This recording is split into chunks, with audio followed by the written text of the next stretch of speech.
Ikatlong Great War malapit nang mangyari? Bali ang pinag-uusapan nga sa latest chapter itong mural na nakita mismo ni Frankie. At gaya nga ng nabanggit ko sa chapter review natin, ngayon nga natin pag-uusapan at idadissect itong mural na to. Evidently itong napakalaking picture na to yung paglalarawan sa isang gera. Pero hindi nga kinumpirma kung itong mismong picture ba na to yung unang war, ikalawang war, o yung mangyayari pa lang na ikatlong war. Marahil marami na kayong nababasa na patungkol sa picture na to. Gaya ng hati daw ito. Yung isang side yung unang nangyaring gera sa panahon ng unang Sun God. At itong kabilang side naman daw yung war sa panahon ng Void Century. Bali ang interpretation ko nga sa mural na to all of the above. Yes guys. Sa tingin ko nga yung una, ikalawa, at itong mangyayari pa lang na ikatlong war ang tingin kong nilalarawan ng buong picture na to. Kumbaga bawat isang karakter na present sa larawan na to nagkaroon lang ng reincarnation o counterpart. So para mas malinawan nga kayo ipaliwanag na natin isa-isa itong mga nasa picture na to. Umpisahan nga natin sa kaliwa papunta sa kanan. Una itong napakalaking halimaw na to. Obvious naman na ito yung antagonist sa mural na to, since lahat nga nakatutok sa kanya. Kaya naman possible nga na siya si Im Sama. May hint na nga rin tayong nakuha sa recent chapters at even sa anime, since nung time nga na pinasok ni Sabo itong Mary Joa, somewhat na nakita natin ng bahagya yung transformation netong si Imu, at hawig nga siya sa picture na to. Itong hawak naman niya na apoy na mukhang araw, gaya nga ng hinala ng marami, naniniwala nga rin ako na ito yung Mother Flame, yung apoy na may infinite energy. Sa ibabang part naman ni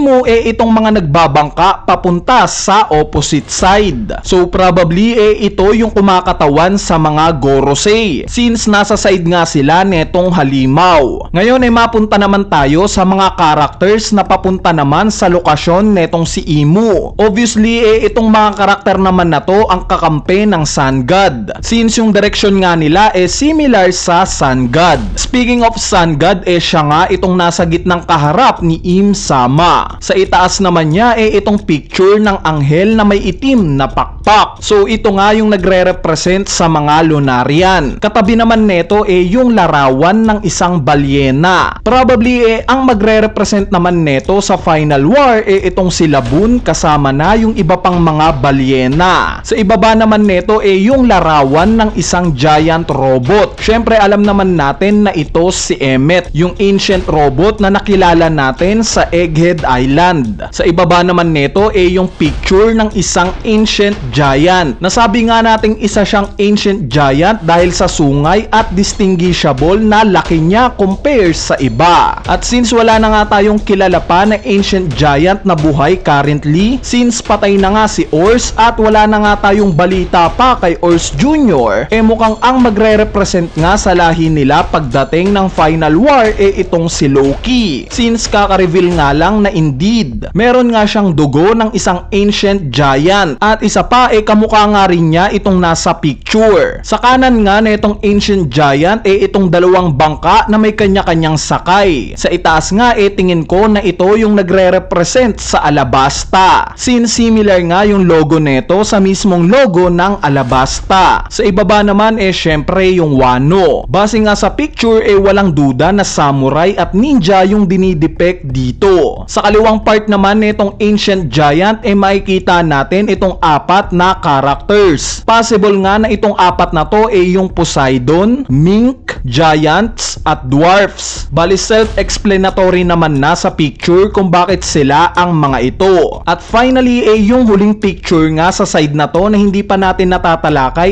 itong mukha ring Mink na may hawak na espada. So sa tingin ko nga na ito yung nagre-represent sa Forest God. Kung matatandaan nyo, during Skypiea arc inopen up nga yung patungkol sa apat na God, which is yung Sun God, Earth God, Rain God at Forest God. Bali given na nga itong Sun God, since ito nga yung nagiging protagonist sa kwento, gaya nila Joy Boy at Luffy. Ang tingin ko ngang Rain God syempre si Shirahoshi, since related nga yung kakayanan niya sa tubig, at siya mismo bilang Poseidon. Itong Earth God naman possible na si Imo, or yung magiging antagonist naman sa istorya. Ngayon ang magiging tanong sino naman ang magiging Forest God? Ang tingin ko nga na sagot dito si Dragon. Siya ang magiging Forest God at magre-represent sa karakter na to. Bali hindi na nga rin ako magugulat kung later on i-reveal na siya pala mismo itong tinutukoy ni Oda sa karakter na to, since may glimpse na nga tayong nakikita na kakayanan ni Dragon para maging Forest God, gaya ng pagkokontrol niya sa hangin, kuryente at iba pang elemento. Anyway, ngayon mapunta naman tayo sa kabilang side netong mural. Umpisahan nga natin ulit ito sa kaliwa. Dito nga makikita natin ang napakalaking hugis elepante. Sa loob nga nito yung napakalaking barko at iba't ibang klase ng karakter. Malinaw naman na itong elepante si Zunisha. Itong barko naman sa loob niya kahugis ng barkong Noah. Itong karakter naman na may pakpak malamang na nagre-represent sa mga tao sa Sky Island, gaya ng mga Birkans, Shandians at Skypians. Ito namang iba pang mga karakter na natitira syempre ito na yung mga sibilyan at mga hayop. So bakit ba sila pinagsama-sama ni Oda sa iisang picture? Bali sa tingin ko nga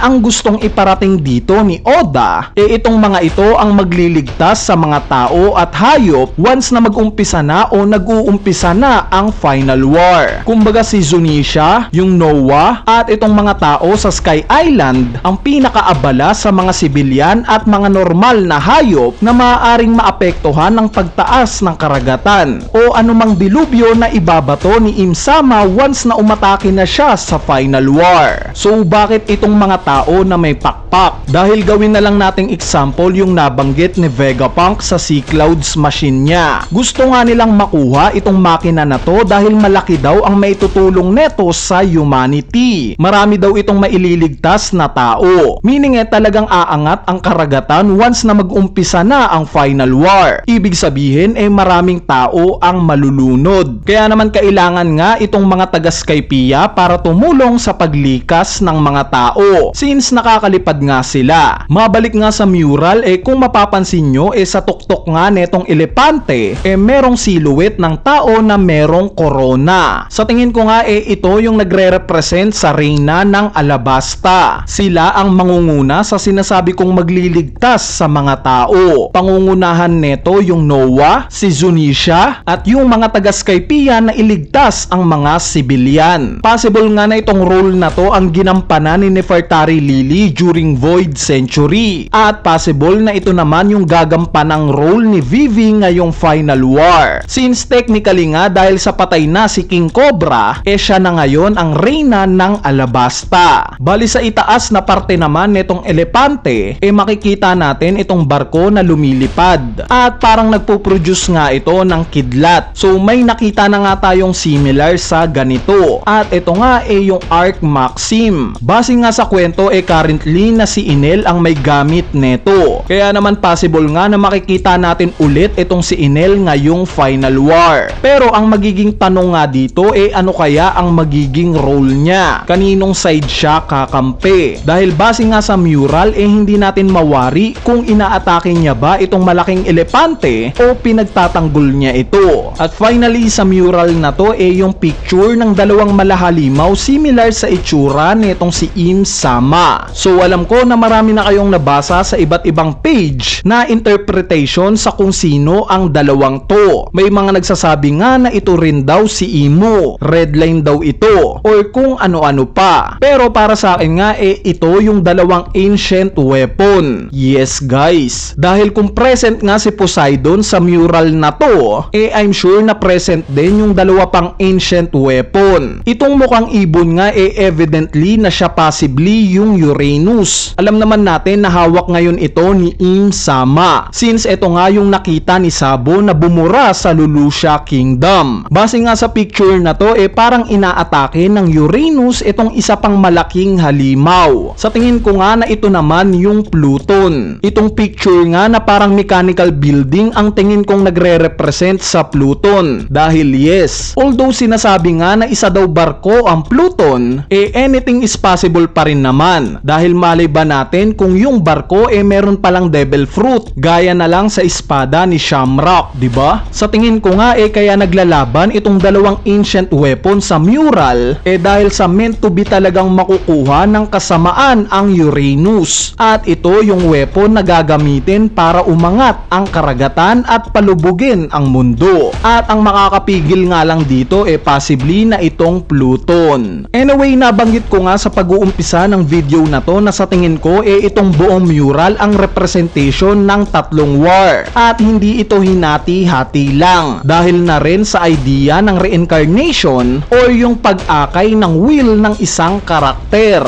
Gaya na lang ng unang Sun God na pinasa yung will kay Joy Boy at pinasa sa currently na Sun God na si Luffy. Same as kay Nefertari Lily na ang may hawak naman ng will niya ngayon itong si Vivi. Sa tingin ko nga ang bawat isang karakter na lalahok sa Final War may kanya-kanyang counterpart na karakter sa nagdaang dalawang war. Pero syempre yung gaya ni Zunisha na 1 of 1 present pa rin naman at hindi napapalitan. Kung iisipin nyo ang bawat isa nga sa mga karakter na to na nakita natin sa mural buhay pa rin hanggang ngayon. Mapaliteral man na buhay pa o buhay dahil sa tangan-tangan nila yung will ng counterpart nila. Anyway, ayun na nga yung interpretation natin sa mural na ni-reveal sa latest chapter. Kung trip nyo nga, nagawan rin natin ng explanation na ganito yung tula naman na binasa ni Robin patungkol sa tatlong war let me know. I-comment nyo nga lang sa ating comment section sa ibaba kung interesado kayo. So sana na-enjoy nyo itong video na to. At syempre palike na rin netong video na to dahil napakalaking tulong na nga niyang like nyo para sa ating channel. So yun lang, peace!